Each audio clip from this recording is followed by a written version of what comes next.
Hey guys, welcome back to the channel. So today's November 17th, 2022. I thought I would make a quick video. As you can see, I'm in my house, I'm in my bedroom. I apologize for the mess in the background. I have a document open, so just to use it as a guideline. I don't wanna go in circles, guys. So I apologize if I turn my head to read. The purpose of this video, as you can see from the title, I want to motivate you to make the jump and open a convenience store or open a brick and mortar, something retail. I know nowadays everybody keeps saying that online is the way to go, and I agree. I'm trying to grow my online presence, also my YouTube channel, but having a brick and mortar business has its perks, and it may not be as scalable as an online business, but it can definitely retire you from a job, from a 9 to 5, like it did for me. Right now, I am working again. I went back like a year ago to my old job. I like what I do at my 9 to 5. I enjoy what I do there. I enjoy that I'm waking up. I have a schedule. I'm not really working for the money, although I do need the money, of course. I mean, who doesn't need money to pay off bills or to live a better life? But that's not the reason that I went back to work. So as my title questions, can you quit your job from owning a convenience store in the hood? My short answer is absolutely yes.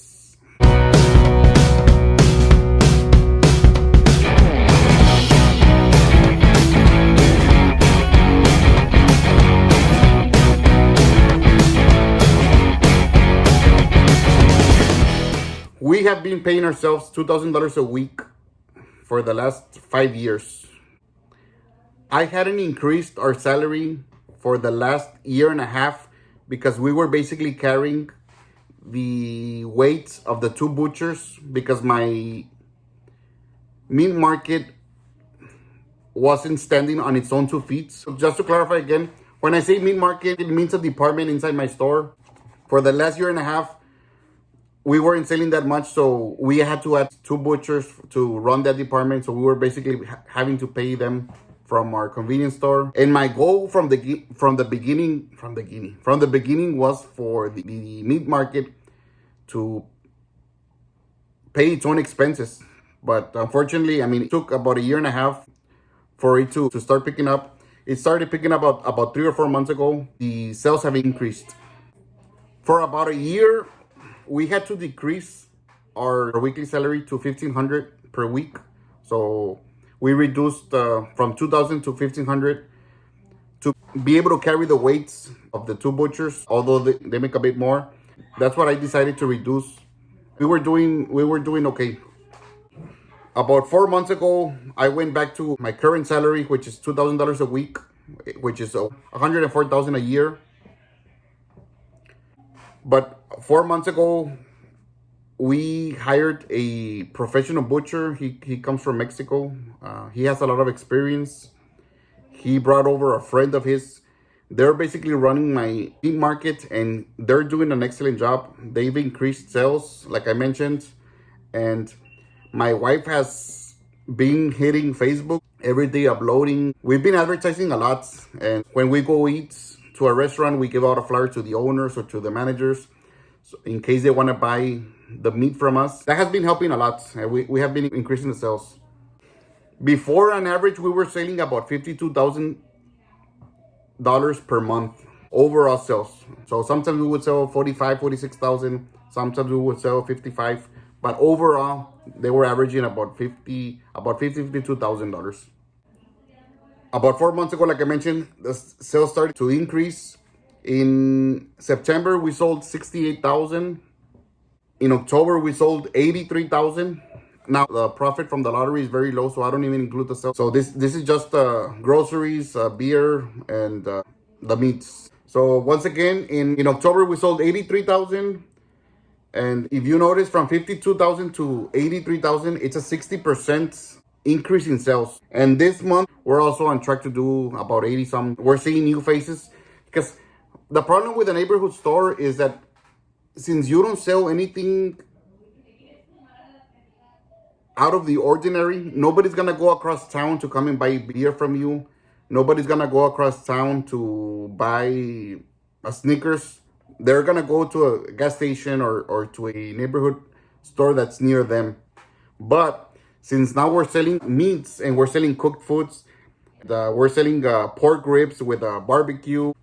We're selling different items that they cannot find everywhere.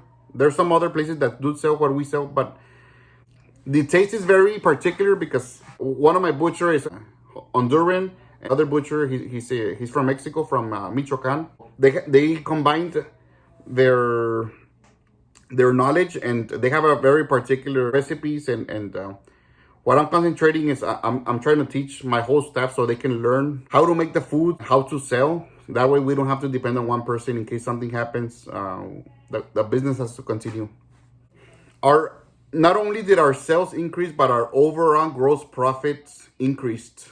Before, I would average 30%. Now, with the meat market, since the gross margins are higher, like I mentioned in my previous video, from 40 to 60%, I used an average of 35%. So I increased from 30 to 35%. So let's do some quick math. $52,000 in sales times 30% profit margin is equal to 15,600 of monthly revenue. That was before. Now let's calculate our new average. It's $83,000 per month times 35% profit margin equals to $29,000 of monthly revenue. So although we didn't double our sales, we did double our revenue. Now I want to make things clear. All the $29,000 a month are not for me. They are profit, but we have deductions and expenses we have to reduce from there. I don't know if I'm going very basic, but I want everybody to understand, even my kids. I have my calculator open in my computer. So we have $83,000 in sales minus the 35% profit margin. So the $83,000 are the total sales per month. Now, you're gonna get the $53,000, almost $54,000 per month. That stays in the store because with the $54,000 you have to replace the merchandise. So it's $83,000 minus the $54,000. So I have a candy here. I like this candy. It's Squinkles. It's a Mexican candy. So let's say I buy this candy for $1, and then I'm gonna sell it for $2. So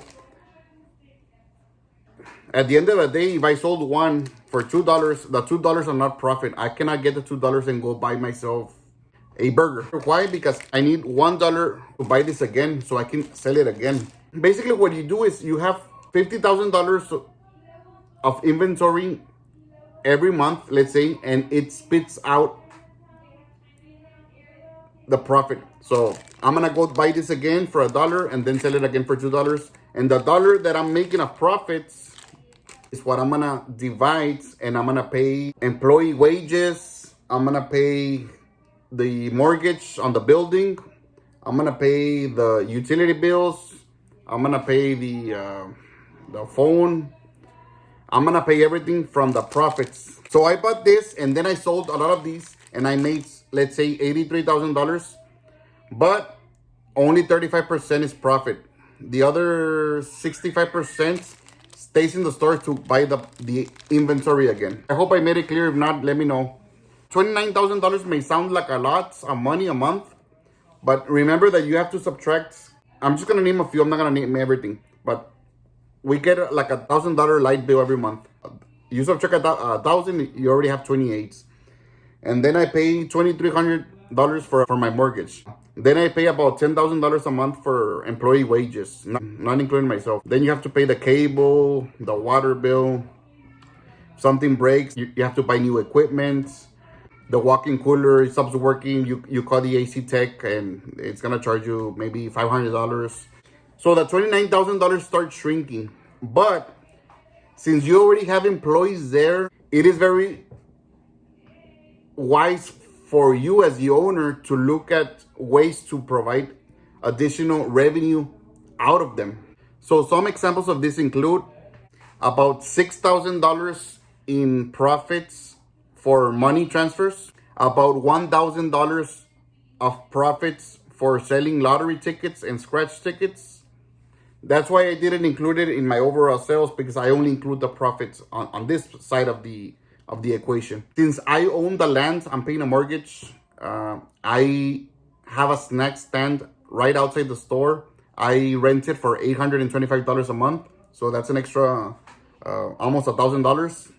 And we make about $3,000 of pure profits for cashing checks, payroll checks for our customers. A lot of our customers are handymans.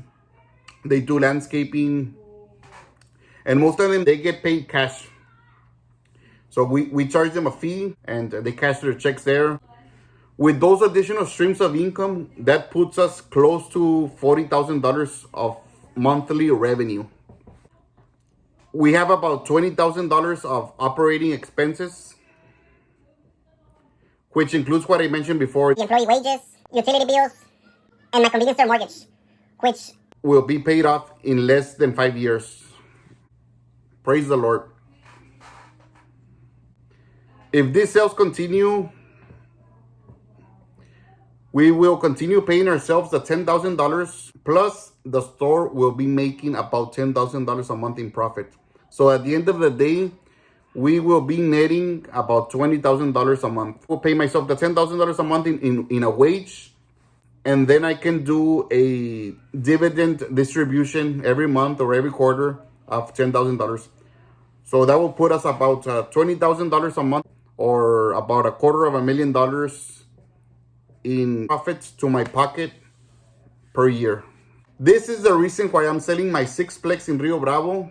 I'm pulling my cash out of it, and hopefully I will be netting at the end of the month about $150,000, which I plan to use to make my second convenience store. Which, if you see one of the shorts that I made, I bought a building. I sold two of my houses, and I bought a building, and I'm planning to build my second store there. So stay tuned, guys, if you want to see more. Like I mentioned, hopefully I'm going to be making about $250,000 with this store. And this store is inside a convenience store. The other store is central and more in a traffic area. So hopefully the sales will be bigger. There's no competition around. There's no meat markets nearby. So hopefully everything goes well as planned. And God gives me life and the permission. We're going to open that second convenience store. And if you guys subscribe to the channel, you guys will be part of it. First convenience store, I bought it already running, already operating. It had been open since the 80s. This second convenience store, I'm going to do it from scratch. So stay tuned, guys. God bless. Peace.